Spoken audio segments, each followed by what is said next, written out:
महाराष्ट्र विधानसभा चुनाव की घोषणा के बाद राज्य की राजनीति में कई घटनाओं ने तेजी पकड़ ली है। महाविकास आघाड़ी और महायुति में पार्टी नेताओं के बीच इस समय बैठकें चल रही है। बताया जा रहा है कि जल्द ही सीट आवंटन की घोषणा की जाएगी। ऐसे में दर्शकों, ऐसा भी देखा जा रहा है कि कई नेता एक पार्टी से दूसरी पार्टी में प्रवेश कर रहे हैं। आपको बता दें कि आम चुनाव की घोषणा के बाद उप मुख्यमंत्री अजित पवार को एक के बाद एक झटके लग रहे हैं। अब एनसीपी अजित पवार पार्टी के विधायक डॉक्टर राजेंद्र सिंह एनसीपी शरद चंद्र पवार पार्टी में शामिल हो गए हैं। आपको जानकारी दें कि शनिवार को मुंबई में शरद पवार जयंत पाटिल की मौजूदगी में राजेंद्र सिंह की पार्टी में एंट्री हो गई। इसलिए आम चुनाव में अजित पवार को बड़ा झटका लगा है। दरअसल पिछले कुछ दिनों से राजनीतिक गलियारों में चर्चा थी कि doctor Rajendra Singh NCP Ajit Pawar party से नाखुश है। ऐसी भी चर्चा थी कि वह एनसीपी शरद चंद्र पवार पार्टी में शामिल होंगे। इस सिलसिले में डॉक्टर राजेंद्र सिंह ने कुछ दिन पहले शरद पवार से मुलाकात भी की थी। इसके बाद उन्होंने प्रतिक्रिया देते हुए सांकेतिक बयान दिया कि वह संसदीय क्षेत्र के नागरिकों और कार्यकर्ताओं की भावना को जानने के बाद अगला फैसला लेंगे। जिसके बाद शनिवार आखिरकार डॉक्टर राजेंद्र सिंह एनसीपी शरद चंद्र पवार पार्टी में शामिल हो गए। आपको बता दें कि पूर्व मंत्री और विधायक डॉक्टर राजेंद्र सिंह का शरद पवार पार्टी एनसीपी में जाना अजित पवार पार्टी एनसीपी के लिए बड़ा झटका माना जा रहा है। डॉक्टर राजेंद्र सिंह सिंदखेड़ा राजा निर्वाचन क्षेत्र के वर्तमान विधायक है। ऐसे में राजेंद्र सिंह के शरद पवार की पार्टी एनसीपी में शामिल होने के बाद अब उन्हें एक बार फिर सिंदखेड़ा राजा सीट से उम्मीदवार मिलने की संभावना है। इस बीच चर्चा है कि राजेंद्र सिंह के खिलाफ उनकी भतीजी गायत्री सिंह बगावत करने की तैयारी में है। तो वही कुछ दिन पहले विधायक रामराजे नाईक निंबालकर के भाई और सातारा जिला परिषद के पूर्व अध्यक्ष संजीव राजे नाईक निंबालकर समेत सैकड़ों कार्यकर्ता 14 अक्टूबर को एनसीपी अजित पवार पार्टी छोड़कर एनसीपी शरद चंद्र पवार पार्टी में शामिल हो गए थे। इसके अलावा पलटन विधायक दीपक चौहान भी एनसीपी शरद चंद्र पार्टी में शामिल हुए। तो अजित पवार को पलटन में बड़ा झटका लगा। ऐसे में विधानसभा चुनाव से पहले शरद पवार ने अपने भतीजे अजित पवार का राजनीतिक खेल बिगाड़ दिया है। तो वही दोस्तों, विधानसभा चुनाव की घोषणा के बाद राज्य की राजनीति में कई घटनाओं ने तेजी पकड़ ली है। इस पृष्ठभूमि में राजनीतिक गलियारों में चर्चा है कि महाविकास आघाड़ी में सीटों के बंटवारे को लेकर विवाद चल रहा है। इस तरह कांग्रेस के प्रदेश अध्यक्ष नाना पटोले और शिवसेना उद्धव बाळासाहेब ठाकरे पार्टी सांसद संजय राउत के बीच विवाद खुलकर सामने आ गया था। इसे लेकर नाना पटोले और संजय राउत आमने सामने आ गए। हालांकि इसके बाद शनिवार को मुंबई में सीट बंटवारे को लेकर महाविकास आघाड़ी के नेताओं की अहम बैठक हुई। इस बैठक में नाना पटोले और संजय राउत एक साथ नजर आए। ऐसे में कहा जा रहा है कि नाना पटोले और संजय राउत के बीच विवाद सुलझ गया है। इसी बीच इस बार नाना पटोले और संजय राउत ने मीडिया से बातचीत करते हुए महायुति पर गंभीर आरोप लगाए हैं।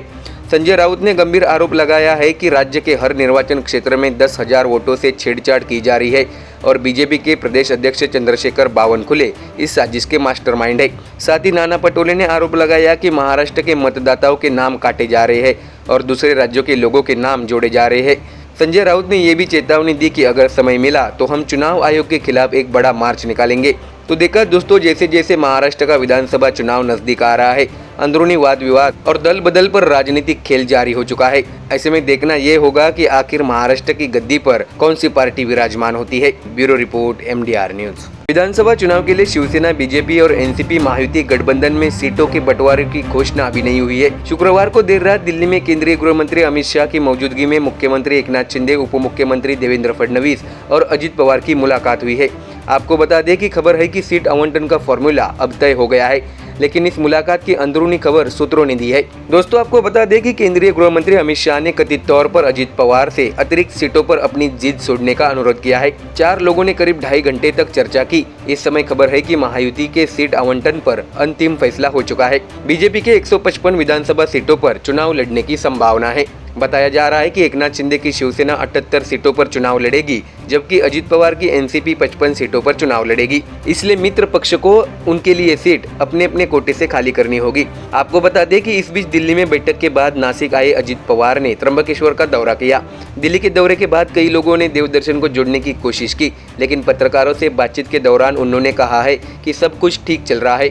जैसे ही अजित पवार ने कहा कि हम तीनों एक साथ प्रेस कॉन्फ्रेंस करेंगे और सभी सवालों का जवाब देंगे, तभी कुछ पत्रकारों ने सीट बंटवारे के फॉर्मूले के बारे में पूछा। उस पर अजित पवार ने कहा है कि हम फॉर्मूला खुद तय करेंगे।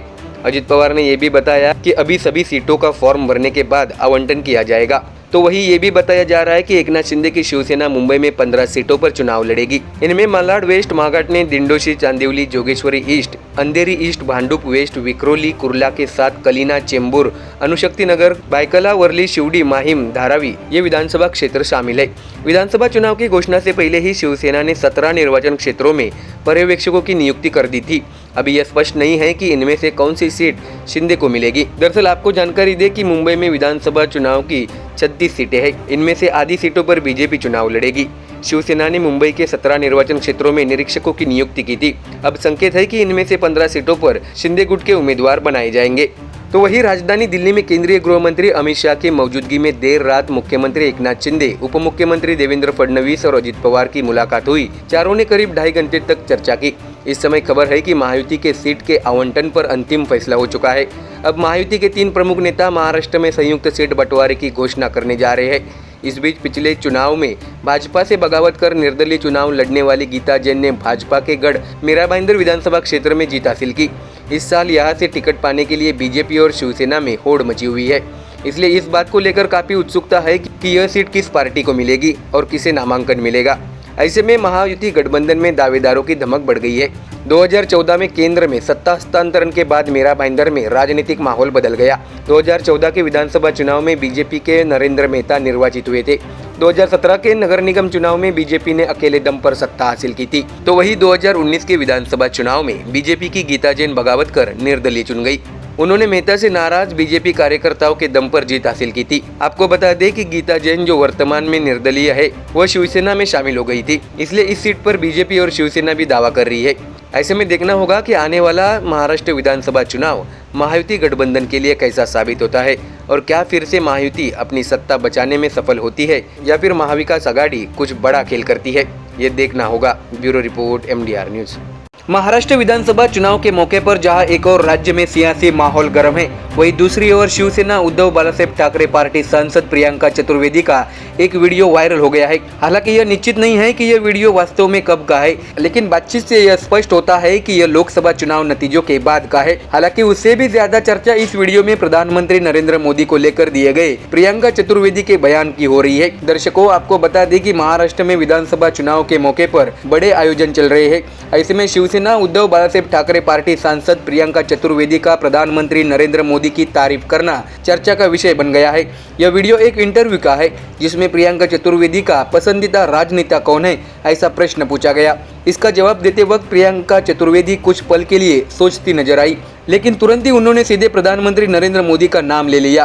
तो ऐसे में अब महाराष्ट्र की राजनीति में यह विषय चर्चा का केंद्र बन गया है। दरअसल आपको बता दें कि आखिर प्रियंका चतुर्वेदी ने प्रधानमंत्री नरेंद्र मोदी की तारीफ क्यों की है। तो जानिए कि प्रियंका चतुर्वेदी ने अपने जवाब में प्रधानमंत्री नरेंद्र मोदी को सबसे महान राजनेता बताया है। उन्होंने कहा है कि सबसे ग्रेट राजनेता नरेंद्र मोदी जी है, क्योंकि उन्होंने मतदाताओं को अपनी ओर आकर्षित किया है। उन्होंने भारतीय जनता पार्टी में कई जिम्मेदारियां संभाली है।